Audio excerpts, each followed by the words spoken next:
Hi guys, it's Kelly here and I'm back with another video. Today's video features the Hero Arts My Monthly Hero June 2022 kit, and this is their Mermazing kit. And then I showed you two backgrounds, but the one I'm going to end up using is just the deep sea background.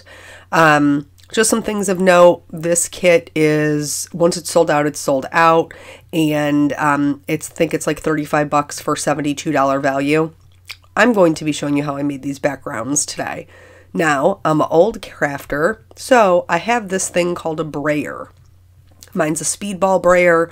There's new brayers on the market. Mine I dug out of a back craft drawer because I'm a hoarder and I don't throw anything away. Just ask my husband.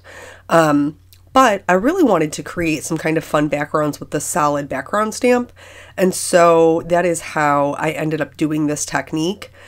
You can see here, this first background will just be monochromatic, and I am loading up each side with ink. You want to make sure that you're continually moving the brayer so that you're constantly adding more ink to it. If you just roll it back and forth, you're only going to get ink on a very small portion. So you kind of need to let it roll while it is inking up. I didn't have enough coverage here, so I'm just going to go back and do it a second time. There is no contamination of my ink pads here because I'm leaving a gap between the two colors. And how I make up for that is when I apply the brayer to the stamp. And this is also how you're going to get a good blend. I wiggle it to like the top and the bottom, like just a little bit. I let them overlap onto the stamp, and you can see they start to blend really beautifully. Once I was happy with that coverage, I'm going to go ahead and clean this off so that I can ink up the next two colors, which for me, the center one is still going to be the Salty Ocean, but then the bottom one is going to be Mermaid Lagoon. Because I just felt like, how am I going to even make some mermaid cards without Salty Ocean and Mermaid Lagoon? You know what I'm saying? So that's how I chose the color palette for this one. I still have COVID, so if you notice me, my voice being not normally what it sounds like, or if I'm a little bit sniffly, that's what's going on. My symptoms have mostly been mild, but this is day 5 for me, and I gotta tell you guys, I'm really over it. I cannot wait for it to be done.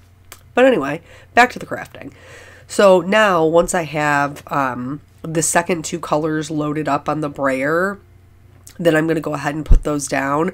I didn't get really great coverage with the Mermaid Lagoon, so I did end up re-inking just that portion of the brayer and then going back in.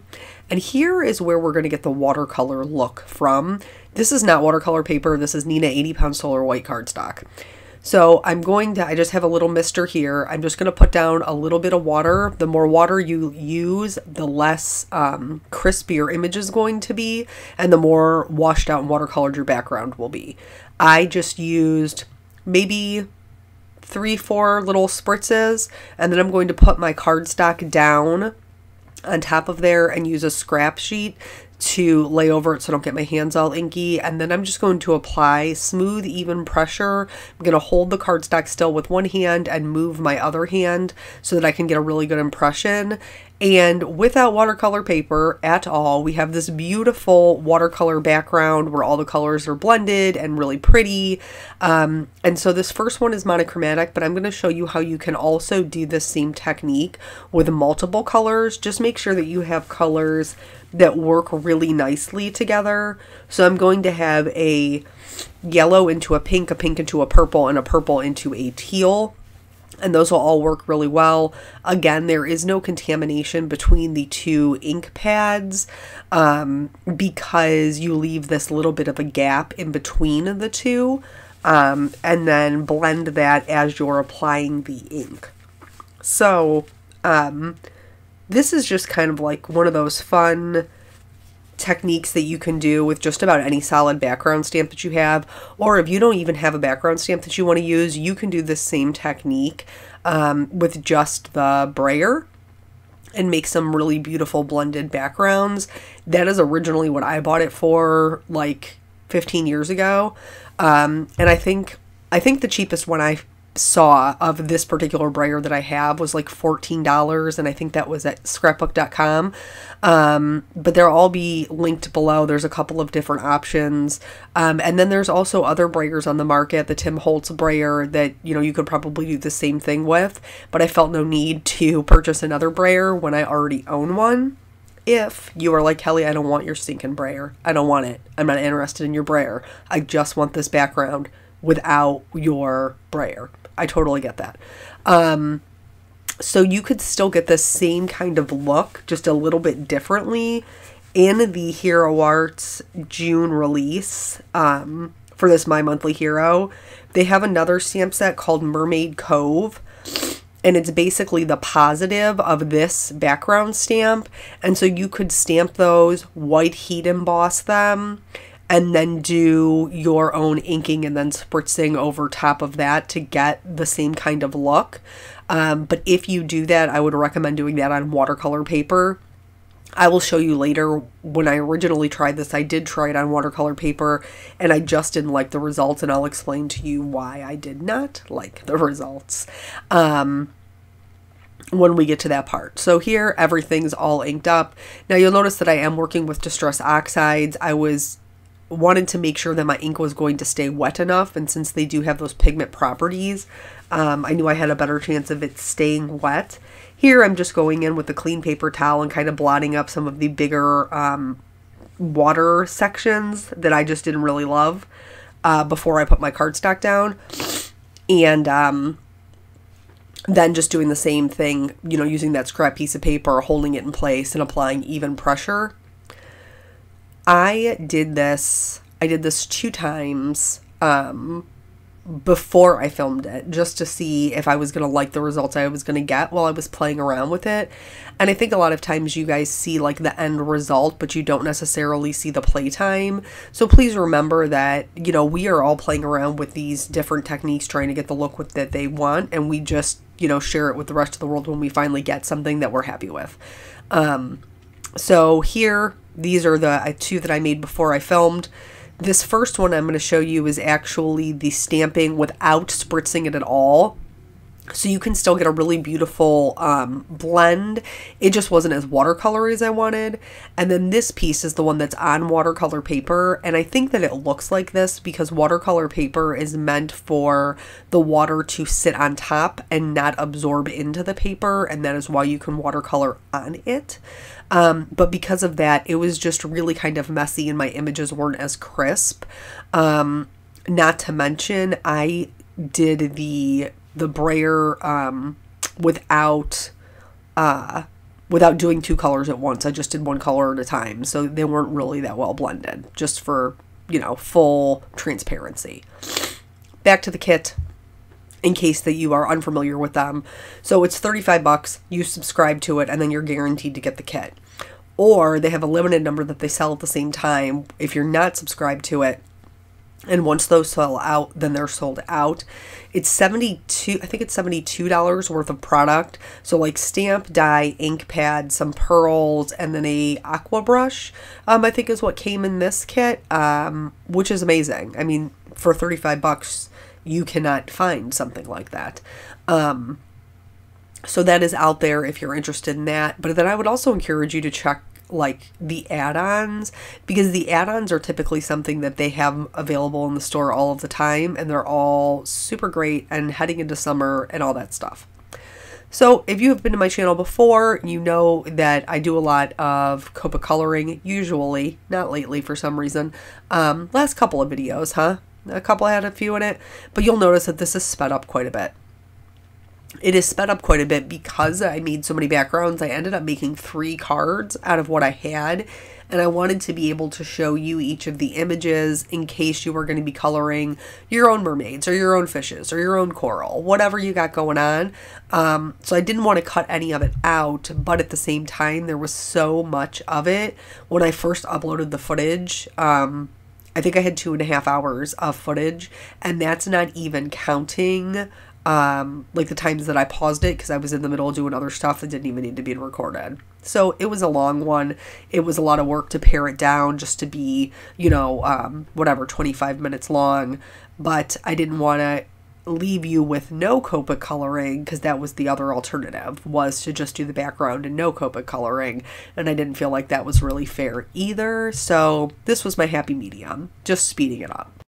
And I did fail to mention that this particular video is part of a blog hop, so if you're interested in that, it will also be linked below if you're watching on YouTube. Hero Arts is generously giving away a $50 gift card to all, a commenter that comments somewhere randomly all along the hop. And there's tons of super talented people on this hop. I happen to be going, if any of you know Jen Shirkus, you know that she is like a mermaid. She is the mermaid. And she's a wonderful friend of mine and I adore her, but I went right after her in the hop. And when I saw our names on the list, I was like, how am I going to follow up Shirkus on a mermaid kit hop? Like, how I get that spot? Like, because you know she's amazing with everything, and then she has this ultimate love for mermaids, and then I'm going to have to follow up that? That's the position I'm in? So maybe that's why I felt the need to make 3 cards. I'm kidding. I didn't. But I do think that she's endlessly talented, and we just have different styles, so that was never really a competition thing. Speaking of competition, do you think, I don't ever really feel like I'm in competition with anybody else. And I think that that's a thing for a lot of people. Whether it's, you know, being a better work from home mom or stay at home mom, or just mom in general who does all these things for their kids, or card maker, designer, illustrator. I think a lot of times as women, we get stuck in this, in society's ideas of what we should be, and that creates this general feeling of, oh, well, I'm a terrible mother, look at her on social media, she's, you know, her kids are perfect, and, you know, they've got it all together. Do you ever feel like that? I typically do not feel that way. I don't look at other people's things and think like, oh, they've got it together and I'm a hot mess. I am a hot mess. That is fact. But I think that that person in the photo is also a hot mess, just in a different way than I am a hot mess. And when I get frustrated or aggravated with myself, it isn't typically because I feel like I am doing less than what other people are doing. I feel like I am doing less than the standard that I hold myself to. So I would be interested to know how you guys feel as well. Because if that, I do think that it's a problem that, you know, you see these pictures on Instagram and it's like the best day of somebody's life. That's the snapshot that you get to see, but you don't see the behind the scenes. Very much like family photos. You know, like when we go and get family photos done, all you see is this like one beautiful image. And obviously we've been going more often because of little Miss Caitlin. We've been going more often to get our family photos done. And ultimately we end up with at least 1 or 2 pictures where everybody looks decent. But what it takes to get there, like all the stuff that you don't see, is really indicative of social media as well.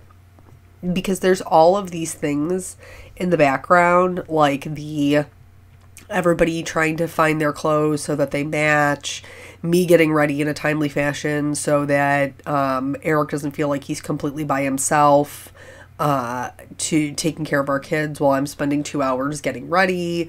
You know, that Caitlin spit up on herself all over the car, that the park that we were originally going to was closed, and now we have to hunt down our photographer at the next park over. Like all of these little things that go completely wrong, that we have to spend 15 minutes just trying to get Caitlin to smile for one photo, because she's like the nosiest little baby ever, and she just wants to follow everybody around and what they're doing, and none of that is the photographer, because she's too busy looking at mommy or too busy looking at daddy or her big brother to see what they're up to. And so I think that a lot of that is, you know, we just see these images on whatever, Instagram, Facebook, you know, when people put reels together, they take, you know, from different photos. And a lot of it is not real life. And some of these filters, y'all, oh my goodness, some of these filters, I cannot, like, I don't understand. Like, I understand technology and that we're in a digital age and all of that, but like, it would never even occur to me to put a filter over my face that was going to make me look like Marilyn Monroe. You know why? Because I don't look like Marilyn Monroe. No, I don't. Do I think that she was a beautiful woman? Yes, I do. But I don't think I look nothing like her. No, siree, I do not. Or, you know, the different ones where they're like glowy skin. The glowy skin literally just makes your skin have no texture. Like, I look like Caitlyn's skin. Like, I ain't lived a life and raised a family and paid a mortgage. That's not real life. I don't understand it. I think that some of them are fun. You know, the one that gives you like bunny ears or kitty whiskers. You know, those ones are fun and they're very apparently filters. But the ones where they're just trying to make you look like you got some makeups on, but you ain't got no makeups on, I can't get behind those. Like the ultimate catfish. Just something to know of the coloring. So what happened with the coral? What happened with the coral is that I got really lazy. And this happens to me sometimes because I'm tired. I'm old and I'm tired. I had some colors that were sitting on my desk. I think this is pretty similar to Kathy Rakusen's like plucking method. So I had some colors that were sitting on my desk from some other things that I had already colored. And I didn't want to have to tab more markers in my supply list. That's the truth. That is the truth of why I selected those colors. So I just picked some colors that were on my desk that I thought would look good together, and bam, that's how I colored the coral. You like that? I do too. Because it's easy and I don't have to do any further work than just what I accomplished. And I'm here for that. These fish, I totally loved these fish. I think that they are so cute. I did not look through all of the add-ons, but I'm hoping that this fish isn't another add-on so that I may use it in the future, or a fish that is similar to it. I thought he was super cute. I loved his little wavy fins. And so I did color them all one color, but I did have a strong desire to color them multiple colors and make them like rainbow fish.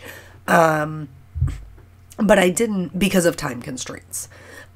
So I knew I wanted to put these on a blue background, and I wanted this little yellow golden fish to be kind of the star of the show because orange and blue are complementary colors, and so I know that they would really pop off that blue background. And then I just picked two other colors that I thought would work nicely with that particular card. The mermaid image for this main kit is very large, and so for an A2 size card, she's really all you need on there. And then all of the other little pieces parts I decided to do a scene card with. For a clean and simple card maker, sometimes these inky techniques can be a little tricky because it can make your card feel busier than maybe you want it to. But again, because I like to build scenes and because I like a little bit more order in my cards than in my life, because my life is chaos, I have another little trick to make them kind of appear a little less busy. So these are all the dies that come with it. I'm going to cut all of those out. And then here I'm just going to start putting my cards together. I put them all together the same way.